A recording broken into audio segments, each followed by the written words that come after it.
Tantor Audio, a division of Recorded Books, presents Entering Hecate's Cave, The Journey Through Darkness to Wholeness by Cindy Brannan, narrated by Leslie Howard.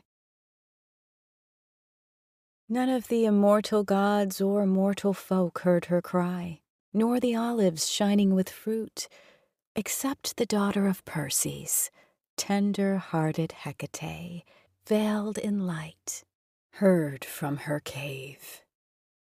From the Homeric Hymn to Demeter, the Homeric Hymns, a translation with introduction and notes by Diane J. Rayer, Joan Palevsky Imprint in Classical Literature.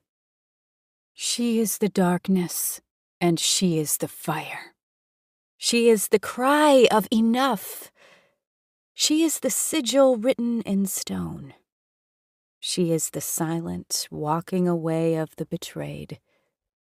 She is the lonely raising arms to the moon. She is the lie told to live the truth. She is the secret circle drawing down her moon. She is the poison that heals. She is the bold stare into the mirror. She is the bloodshed to bring rebirth. She is all those who dare to become. She is the power that is our right. She has returned. Answer her call.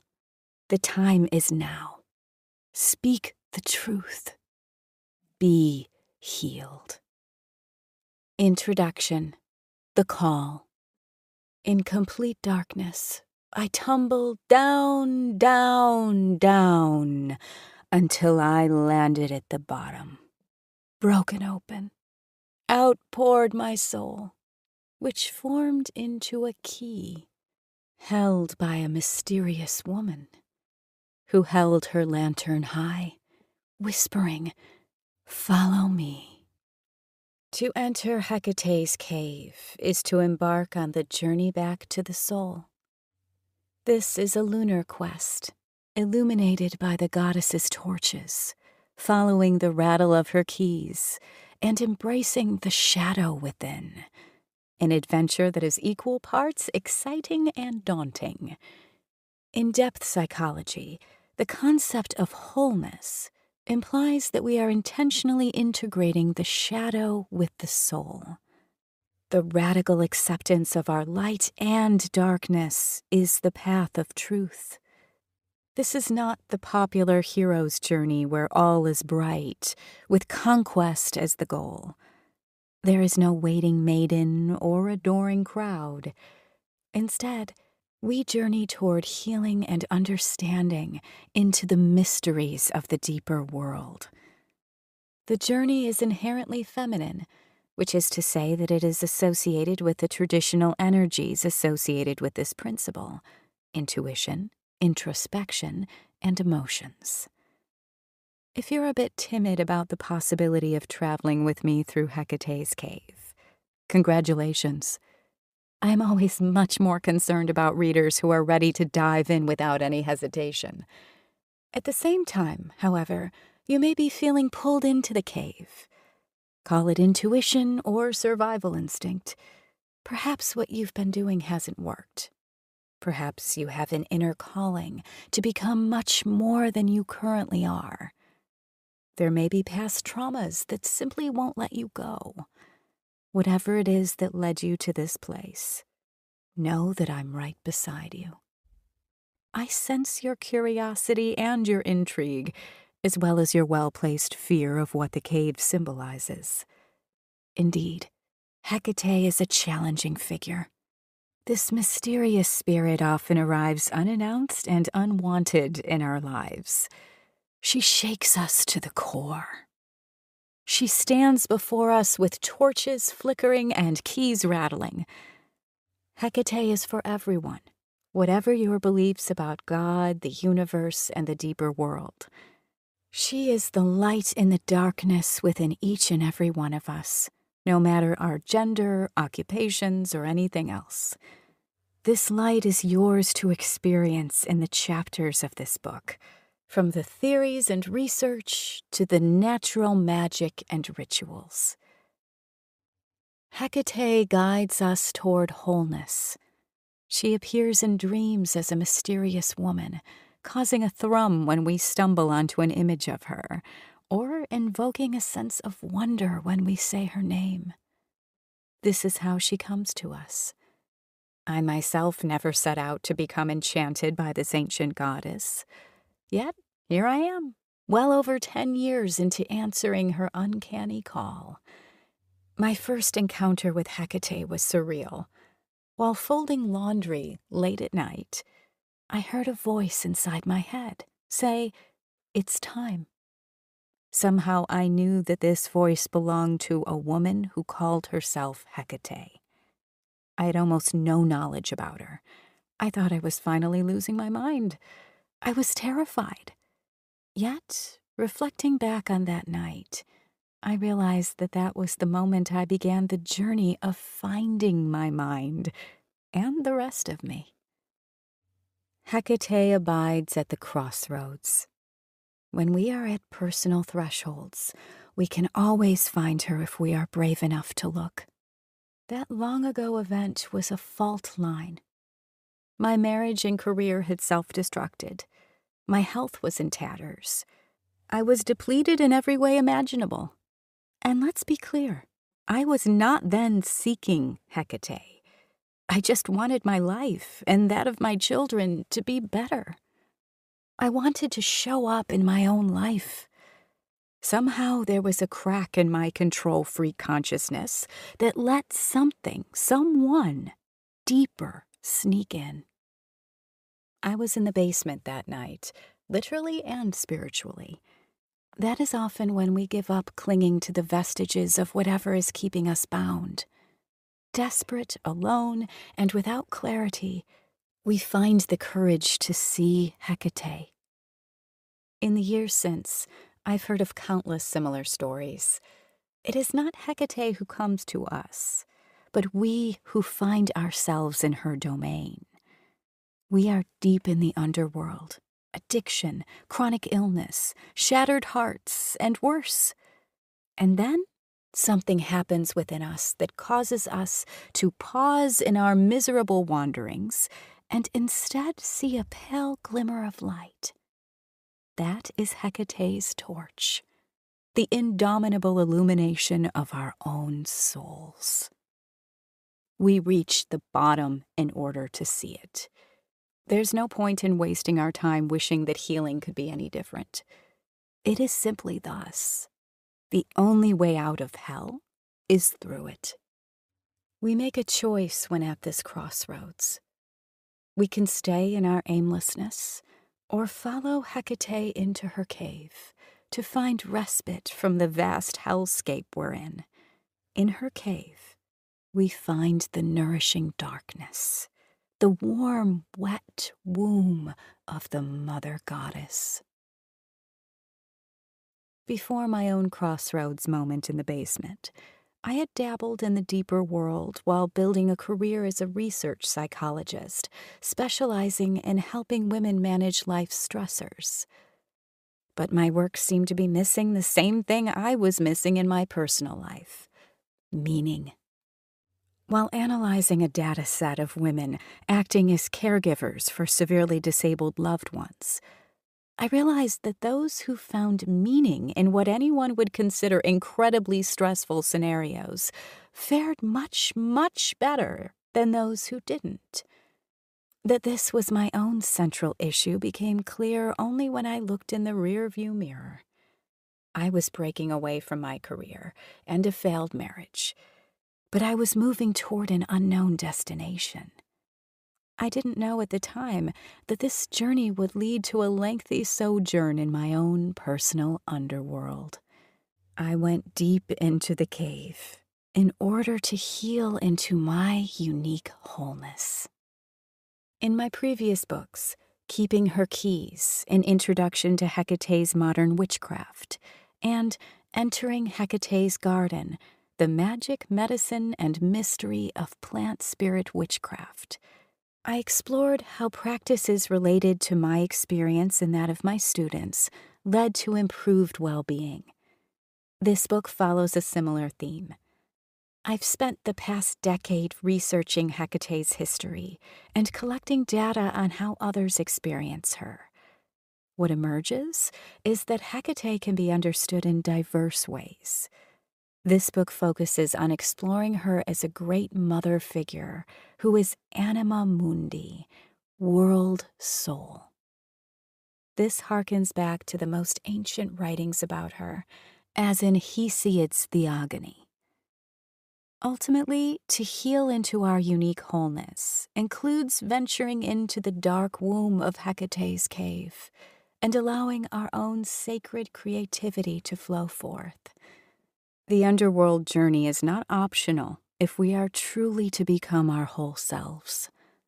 We live in a world in which we are mesmerized by artificial light, sometimes called toxic positivity. This obsession forces us to comply with a purely love and light approach to life. But that's not the way life works. For as long as we deny the nourishing power of the healing darkness of the cave, we remain stuck. Don't worry, be happy. Doesn't work. We end up worried, sad, and beating ourselves up for not being carefree bliss beings. Journeying through Hecate's cave heals us from this toxic positivity. When I faced and integrated the shadow aspects of myself with loving kindness rather than belittling them, I was able to accept the trauma of the past. This journey, rooted in depth psychology and merged with practical personal development strategies, has yielded transformative results for me and for hundreds of my students. If you are finally ready to get over what blocks and binds you, perhaps this book is for you. When we are at a crossroads or already in the underworld, Hecate can rise up out of the deeper world, showing up in the cracks of our lives. She sends her emissaries, angels and hungry ghosts alike, to do her bidding. They occupy our dreams, invade our imaginations, and drop their uncanny hints until we pay them heed. Although their faces vary and their methods may be disparate, their message is always the same. Wake up. They intrude on our quiet minds until we hear them speak. And when we do, they tell us stories that unsettle us. They bring back the past, show us our own faults, and generally shake us to the core. That is the work of Hecate in action. She scares the life back into us. She is the spirit of the sacred feminine that calls us to embark on the journey of the soul. I've been supporting others in their shadow work for over a decade, as well as continuing my ongoing work on myself.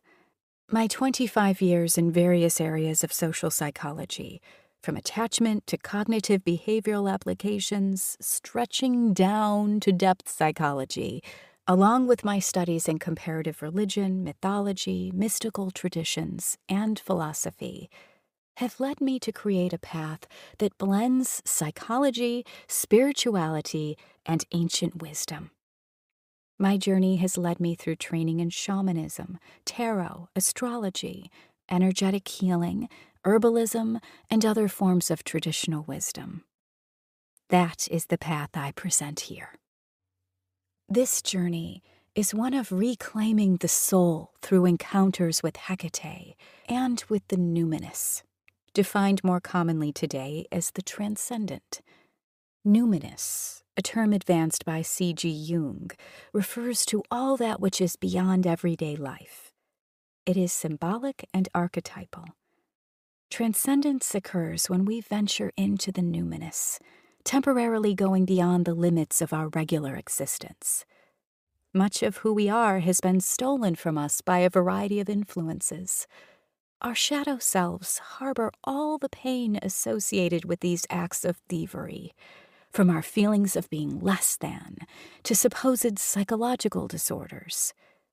I say supposed because many diagnosed ailments aren't actually clinical problems, but rather problems of the soul. When our true selves can't perform the assignment we were born into this incarnation to fulfill, we encounter all manner of difficulties that often appear as anxiety, depression, and other problems. I'm not denying that these ailments have a clinical dimension, but more often than not, the symptoms we experience are associated with shadow power. Only by healing the shadow will we ever become whole. That is work accomplished in Hecate's cave. As I was researching Hecate's history, I stumbled upon a collection of fragments known as the Greek magical papyri. The words on the pages thrummed with a vitality all their own, beyond what I'd read in any other ancient texts. They transported me back across the centuries so that I was standing beside the authors. I could see their desperation, feel their heartbreak, and hear their anguish in their words. Worldwide, dog-shaped, spinner of fate, all-giver, long-lasting, glorious, helper, queen, bright, wide-aimer, vigorous, holy, benign, immortal, shrill-voiced, glossy-locked, in bloom, divine with golden face. Over time, I collected the various titles and epithets used in these texts to describe Hecate and other goddesses. These names have their own resonance. They are archetypes that extend beyond any single mythic figure. Borborophorba, the filth eater, is the feminine spirit who consumes what no longer serves. Anasa Enaroi, the death queen, walks with us through the valley of grief while showing us how life endures beyond the grave and presenting the promise of rebirth. Dracana, the serpent goddess, symbolizes the awakening soul. Hecate can be our guide into our personal darkness. The ancients wrote about her as Enodia, the guide along our way. She was the one who abided at crossroads, thresholds, and roadsides, offering protection and respite. No hand-holding, hovering goddess, she neither coddles nor encourages constricting positivity. Hecate illuminates our darkness so that we can find our own way to wholeness. No wonder she is intimidating and comforting. In this quest for wholeness, we become Persephone descending to claim our rightful throne, however that may look for us. We emerge from Hecate's cave initiated into our own soul, embarking on a new adventure with our true center as compass. Through explorations of our interior life, our relationships and the past, and natural magic and ritual, we cast aside the burdens we've been carrying for far too long, creating the space for our dreams and desires to flourish. The chapters in this book each focus on an archetype, an ancient title of Hecate that is attributed to her, and to many other expressions of the sacred feminine. These archetypes contextualize her place within mythology and other imaginative sources. Into that context, I weave sound psychological techniques for healing into wholeness. This book also offers natural magic, including the crafting of talismans, candle magic, working with avian companions, and connecting to stone spirits, as a means to pass through the three main gates in Hecate's cave: the release of burdens, the retrieval of soul fragments, and the rebirth of the soul. I've also included references to plant spirits that can be most helpful. Every chapter contains practical exercises for connecting to the written content. I call these practica, to indicate the application of knowledge. To practice is to learn. It is not perfect, it is a process. Do these exercises to the best of your ability. Abide in the temple of good enough. Make your affirmation, I am good, I am enough. There are also 3 ceremonial rituals to solidify these practical exercises: the ritual of catharsis, the soul retrieval journey, and the rebirth ritual. You may want to dedicate a journal to this real work.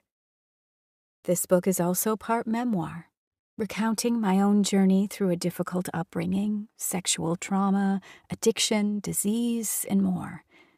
I will not lie and tell you that the journey through darkness to wholeness is easy. What is more difficult, however, is staying depressed, stuck, and numb, or drowning in the past. Yet there is also great joy along the way as we lean into the mysteries of the deeper world. Here we find a sense of homecoming that brings peace of mind. Here we find a lightness that accompanies the heavy work done right. A natural balancing occurs. This is how we heal into wholeness and find that meaning I lacked long ago. I am frequently asked whether Hecate is real. This question opens the gates to a discussion about the nature of reality. The need to control everything is related to the conditioning around being literal. Hecate and her deeper world speak an entirely different language, rich in symbols and meaning. To me, this world is as real as the physical one, perhaps more so, because that is where I've found healing and purpose. To me, the mysteries are meant to be mysterious. Fundamentalism occurs when the numinous is subjected to the dogma of the literal. Be curious about Hecate and her world.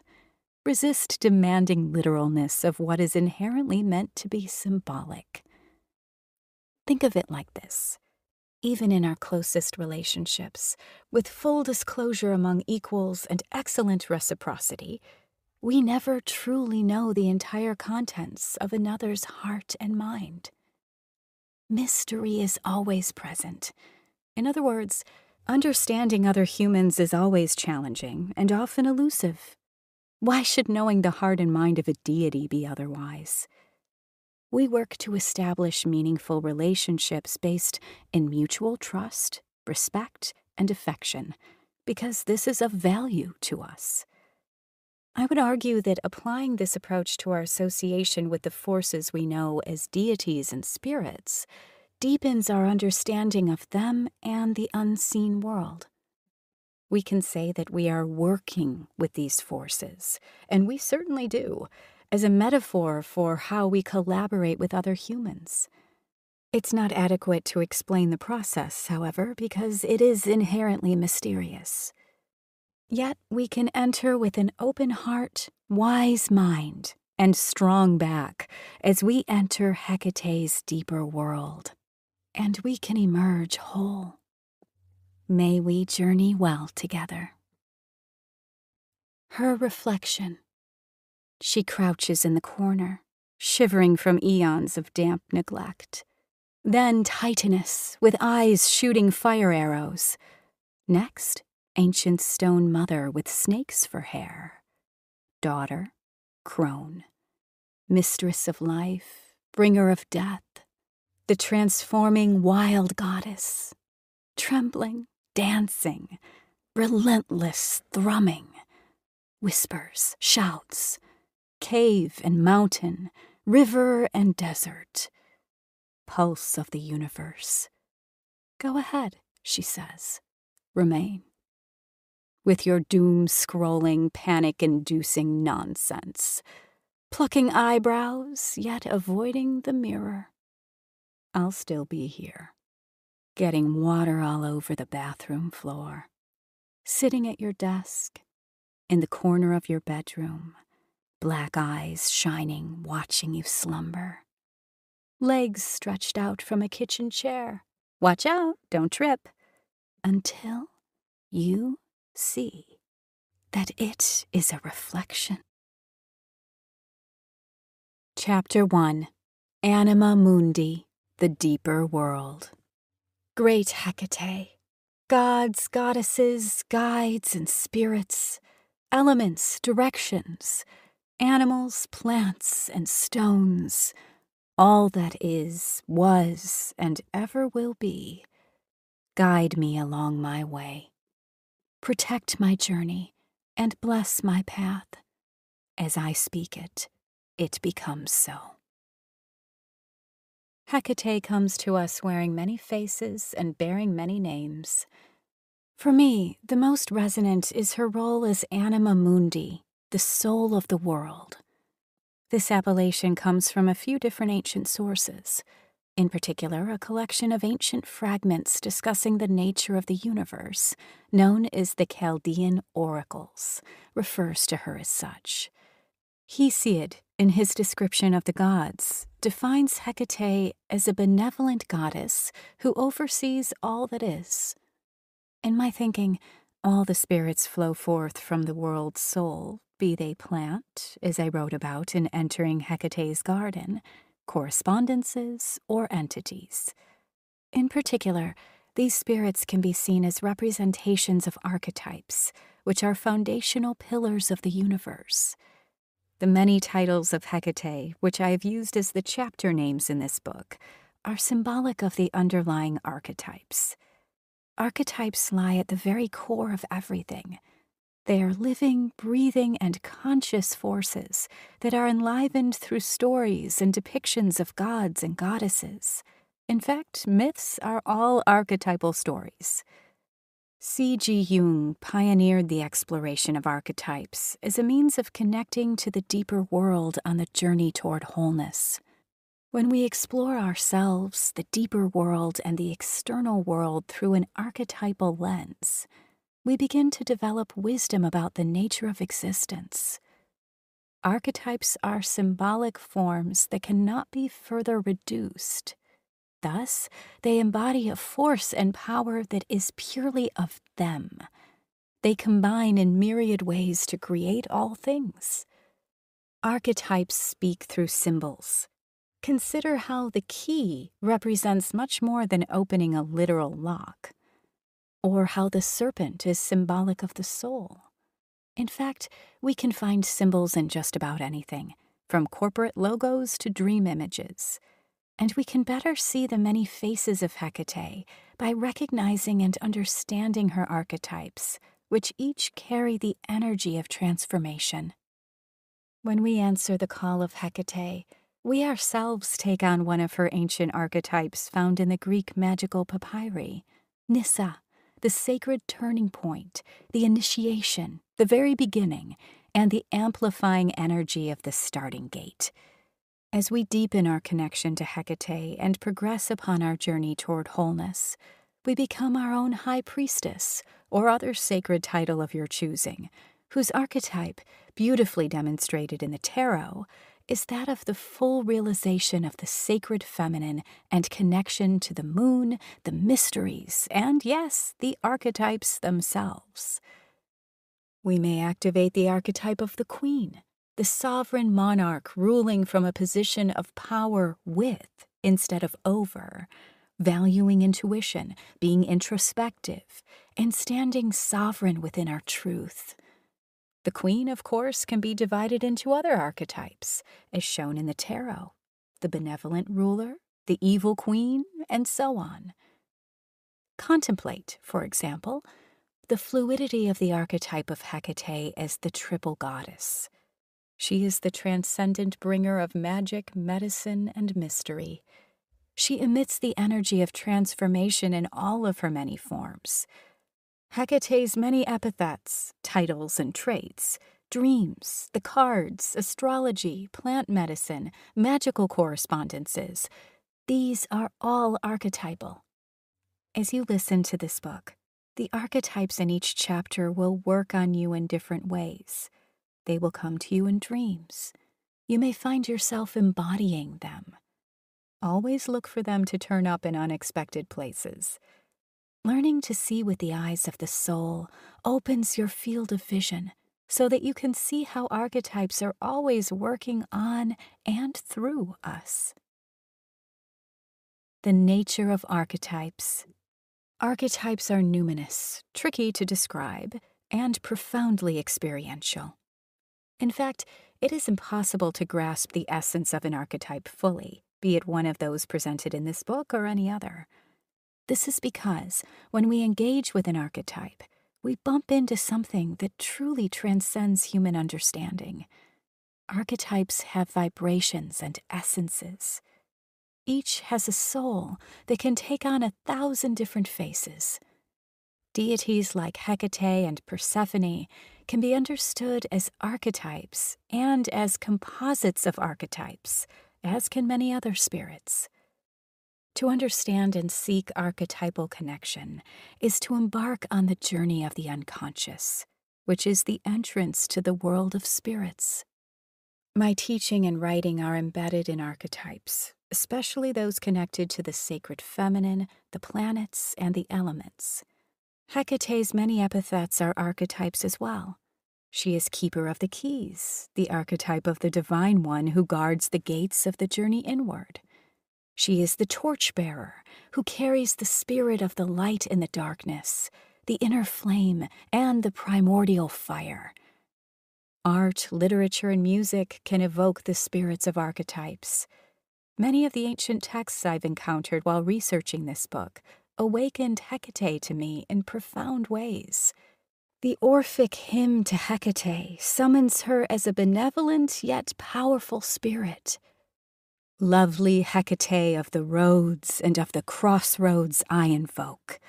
In heaven, on earth, then in the sea, saffron-cloaked, tomb spirit reveling in the souls of the dead, daughter of Perses, haunting deserted places, delighting in deer, nocturnal, dog-loving, monstrous queen, devouring wild beasts, ungirt and repulsive.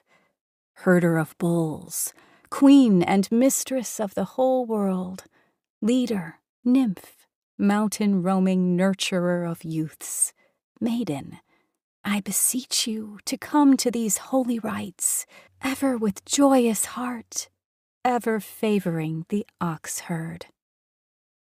If you felt a thrum hearing this ancient verse, that was an encounter with Hecate and the archetypes associated with her. Engaging in this hymn evokes the archetypes of queen and leader. What others do you find? As demonstrated in the verse, archetypes often have specific features, such as Hecate being three-formed, heaven, earth, sea, and having companions like animals, dogs, deer, oxen, and plants, saffron.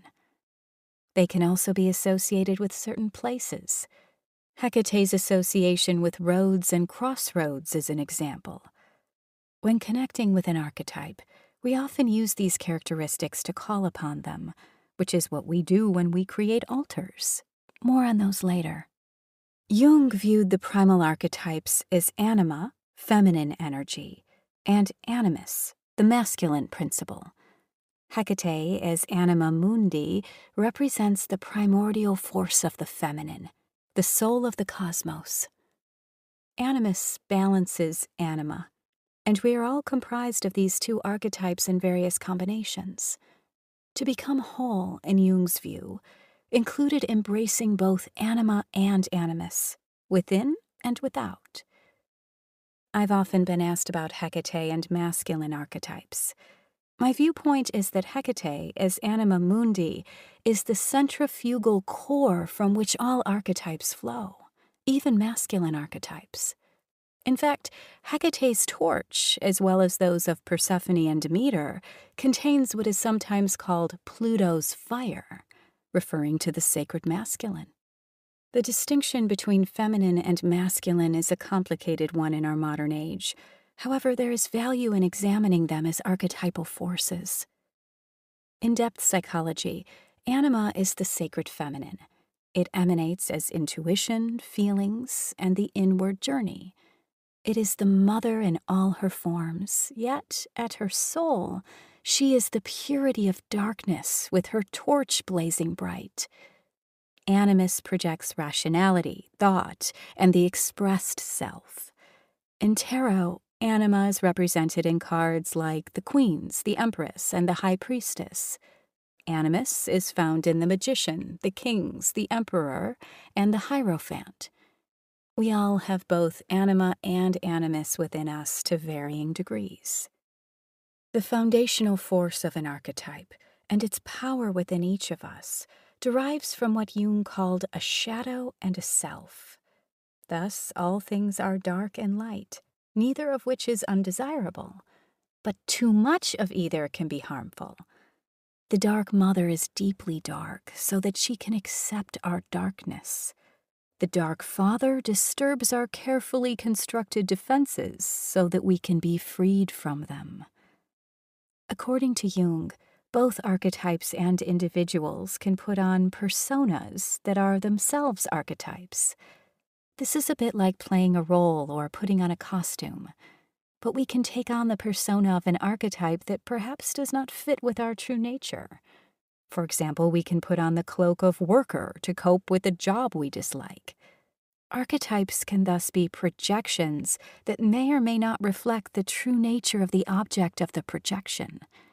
If you have ever been incorrectly labeled with an archetype, you know how upsetting this can be. Archetypes come to us in dreams, imaginings, visions, and synchronicities. We ascribe them to ourselves, to others, and to our experiences. For example, it is said that we are currently living in the age of Hermes. Hermes is an archetype for both the god and his planet, Mercury. He cannot be reduced further, yet he contains other archetypes as well, including traveler, trickster, guide, communicator, and chthonic, earthly. He is also associated with another archetype, the element of air.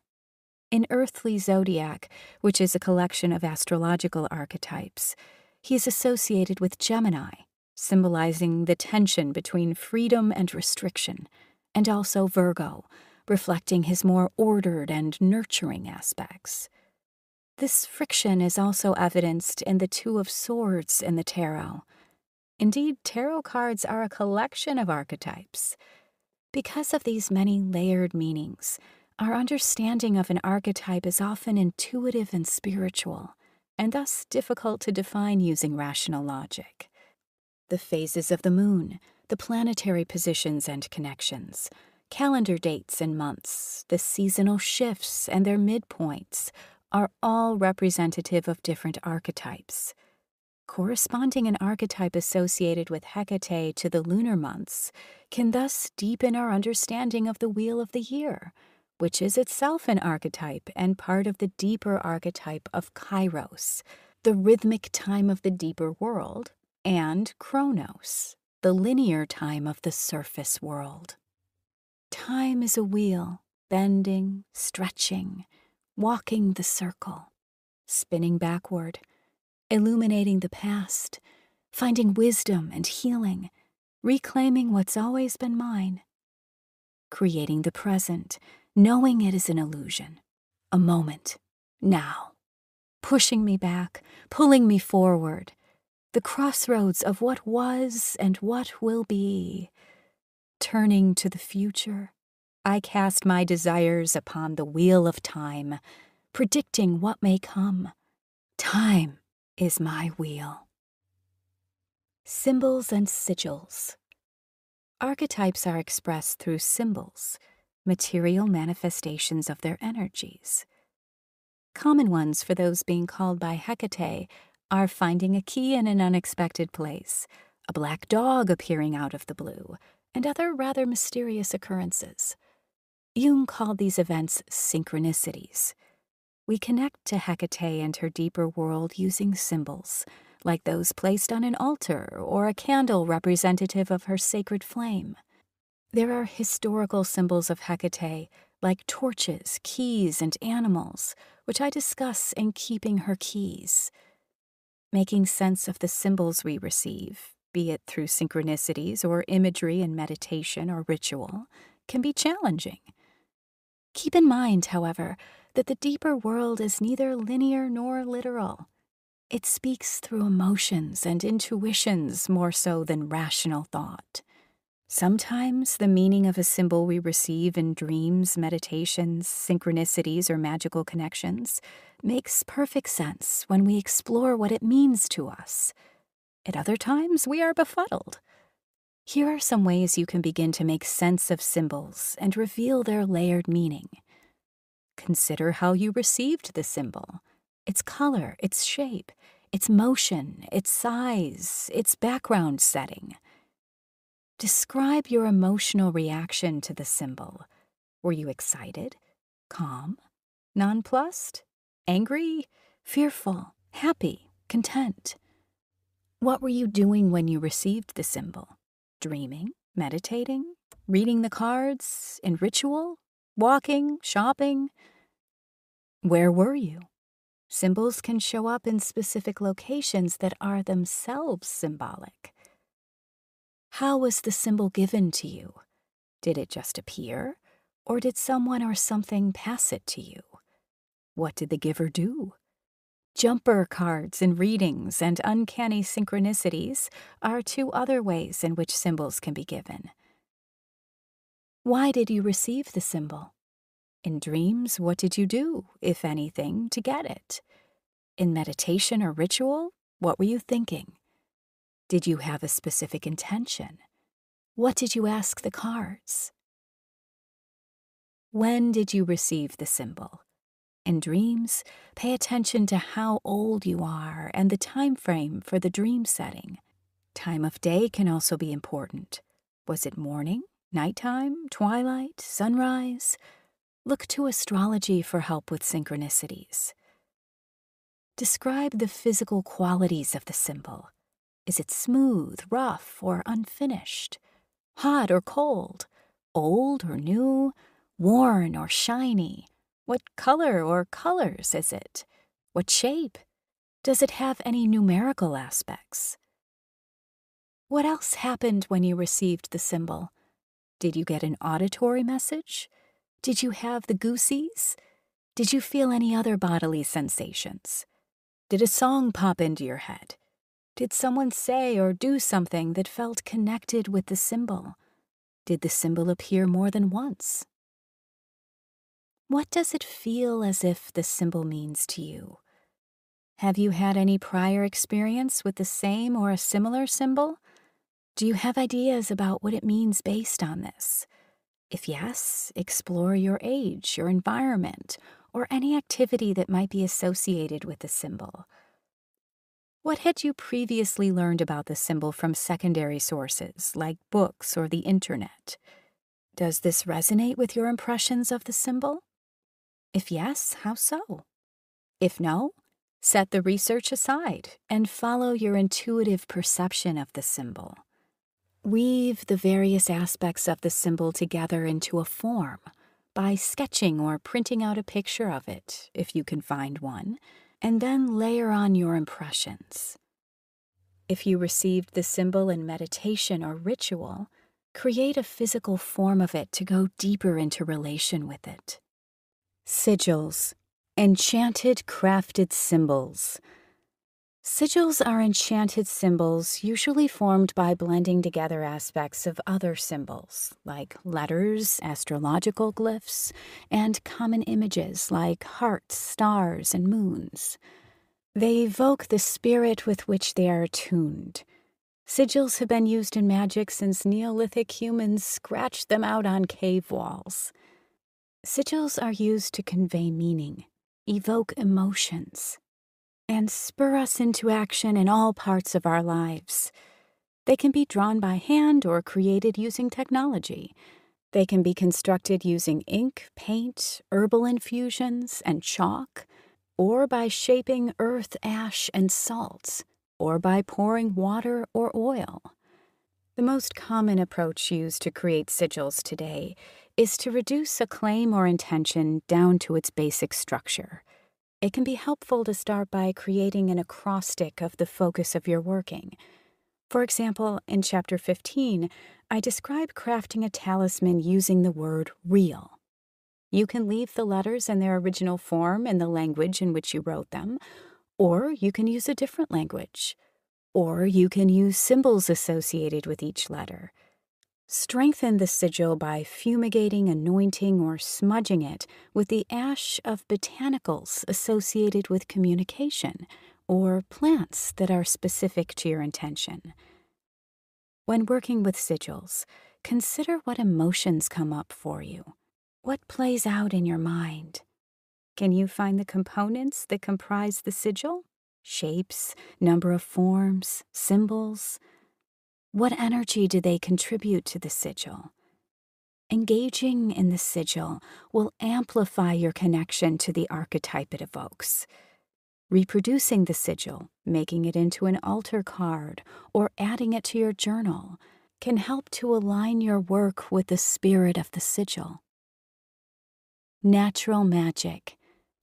We can connect to Hecate and her many guises through natural magic, crafting of talismans and such using archetypal symbols, sometimes called correspondences. These include plants, stones, and colors. Correspondences possess spirits of their own and are connected to the archetypes that govern them, for instance, a planet. These are known as signatures. The 4 elements and the 3 worlds are the 7 archetypal forces of which all matter is created. Symbols are themselves a type of correspondence, like the crafted images known as sigils that summon archetypes and guide us into the mysteries of the deeper world. We use correspondences in our rituals and ceremonies. Our altars are created using them. We can wear them and decorate our homes with them. Understanding the standard correspondences of botanicals further deepens our understanding of their properties. The common correspondences, in addition to the elements and planets, include zodiacal signs, colors, stones, and animals. Generally speaking, the spirit of any one of these can be evoked to add depth to a working.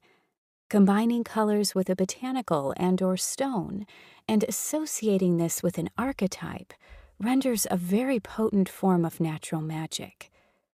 Of course, Hecate has correspondences that have traveled with her across time, certain symbols and certain plants, as well as more recent ones. We have our own unique correspondences as well. In fact, all things have spiritual as well as material properties, one seen, one hidden. This is the dualistic nature of all that is. That which is not visible draws from the deeper world of archetypes. The 2 worlds can be described as form and force. When we work with spirits that have material form, like stones, botanicals, and animals, we bridge the 2 worlds by taking the physical object and pulling out its mystical properties, thereby creating the 3rd space that is truly the crossroads of modern life, the physical and the deeper world, the etheric. Opening up to the spirit of a correspondence is the first step in working with one. The next is to attune yourself or your intention to the spirit. This happens when the energetic signature of a specific correspondence becomes aligned with your purpose or your personal vibration. All spirits have a vibrational essence that is a mix of the archetypal energy plus unique features, including characteristics and stories. This is why our definitions of a correspondence can vary greatly. For example, you may start to work with a correspondence based on the standard properties, but then find that it speaks differently to you. Follow that intuition. Throughout this book, I invite you into the world of natural magic through altars, talismans, incantations, and other types of sacred creativity. As you contemplate your journey, you can prepare by choosing a winged companion, a sacred container, and a candle, and establishing an altar. Allies of spirit and flesh. Spirits of all sorts have been my companions since I was a small child. I value my spirit guides, from ancestors long dead to my animal and plant spirit companions. I've been helping people connect with, understand, and work with spirit allies of all sorts for several years. They bring a richness to our lives that is difficult to explain until you've felt it. Mine have led me on journeys to other worlds and to the deepest reaches of my inner temple. Spirit allies are our protectors, companions, and advisors from the deeper world. They are emissaries of the deeper archetypes. Goddesses and other deities awaken in us when the time is right. For many, they are primary allies. As you listen to this book, the sacred feminine archetype will come to you, perhaps in many different forms. Allow her to be who she is meant to be for you. Other forms of spirit allies include beings like angels and ascended ones, ancestors of blood and spirit, and spirits of the natural world. Some may once have known the physical self, like ancestors of flesh or spirit. Others may always have been in spirit form. Some, like beloved animals, are both corporeal and spiritual. Plants and stones are spirit allies. The tarot or oracle cards are collections of spirits. Major arcana cards and the court cards of the minor arcana make excellent spirit guides. Other types of spirit guides can communicate with us through the cards. Listen well. They are already trying to get your attention.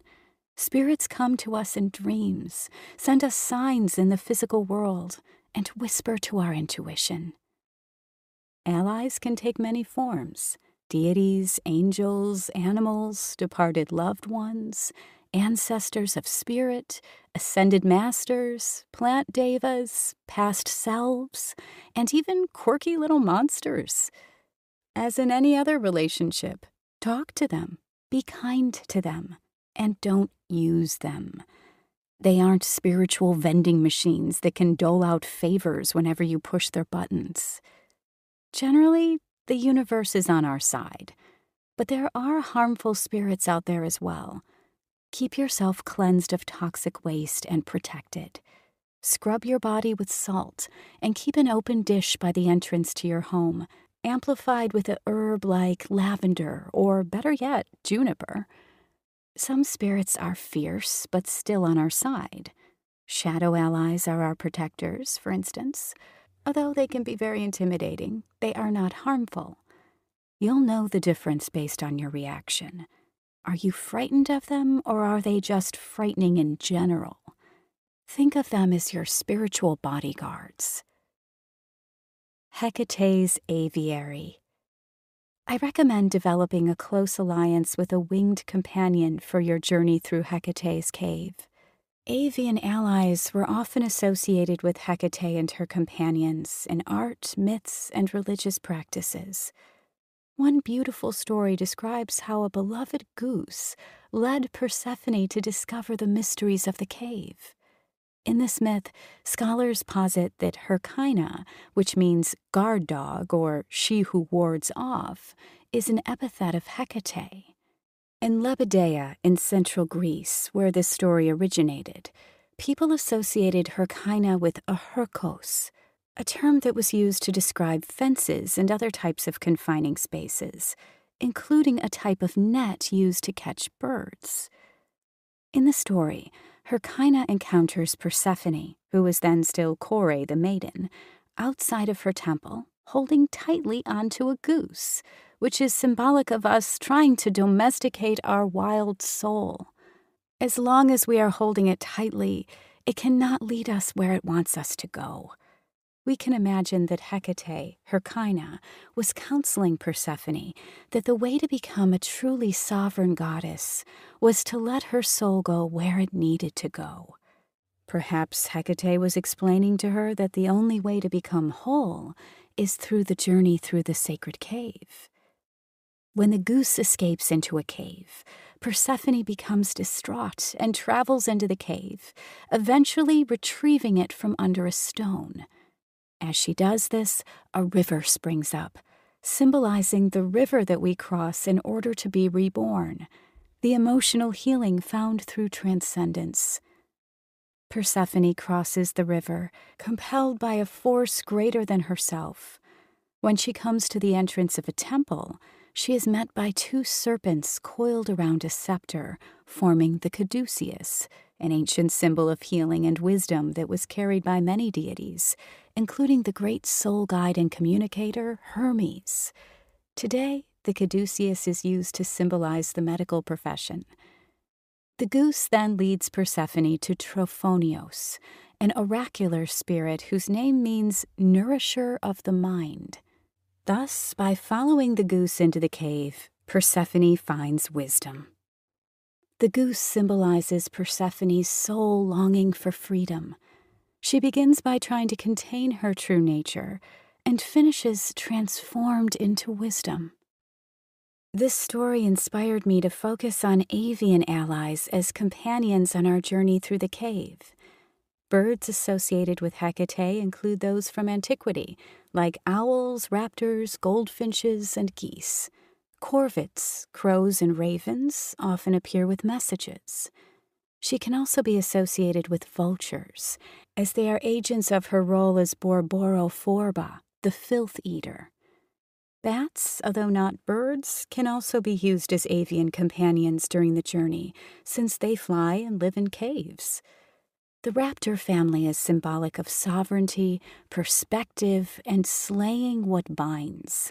Hawks, for example, Circe's namesake. Expanding to mythological creatures, dragons often show up as allies, although they are technically not birds. Dragons are Medea's preferred familiar, and Hecate herself was called Dracana, she-dragon or she-serpent. The phoenix may materialize for you as well, but heed this creature's appearance, for it can be a harbinger of a fiery transformation. The goddess herself can take on wings, enveloping us in her nourishing embrace. Then there are her angelos, the awe-inspiring agents of her bidding, her protectors, and the conveyors of her messages. In mythology, Hecate is mothered by Asteria or Nyx. The quail was sacred to the former, and the latter was often portrayed with wings. Insects, particularly bees, butterflies, and moths, are often messengers as well. Gone are the flowers, forsaken are the fields. Crow and I remain. Gone are the timid, afraid of freedom. Hawk and I remain. Gone is the light, and those who need it. Owl and I remain. Together we stand, answering Hecate's claim. Any of these fabulous winged creatures can be our allies as we journey through darkness to wholeness in Hecate's cave. Your avian companion will find you, perhaps in dreams, or perhaps on your daily commute. Or perhaps you already have a special winged companion. From the whirring, wheel-inspiring wryneck to the mysterious owl, birds are wonderful allies. However your avian ally comes to you, explore the archetypes it represents. Create talismans to honor it and to summon its energy. The Cista Mystica. The Cista Mystica, or sacred box, is a container to hold your symbols, sigils, and other objects. A sort of sacred suitcase for storing the souvenirs you accumulate as you journey through the cave. Consider this container an enchanted box, a form of what is sometimes called sympathetic magic, meaning that it is something physical that is connected to the deeper world of archetypes. Sacred boxes were a vital part of the ancient temples to Hecate, Demeter, and Persephone. While Cista Mystica specifically refers to a sacred container, it also expresses the idea of the inner temple that is symbolized by the cave, and was also found in a larger form within ancient goddess sanctuaries. Known as the Megaron, from the Greek root of the word cave, it was the place where sacrifices were made. This most likely stemmed from earlier practices of using caves as temples. In fact, the Megaron was a central feature of the ancient Greek world. In temples, it referred to the inner area and featured a hearth. The same term was also used to describe the central part of a palace or house, with one side being open. You can create your own Cista Mystica as a sacred container for the symbols that come to you through your cave journey. Mark the completion of each chapter by choosing a symbol from your work therein and add it to the container. The form and design of the System Mystica is entirely up to you. Every year in late summer, my students, my staff, and I create a new System Mystica. They are incredibly varied, from the more expected lidded wooden box to small bookshelves.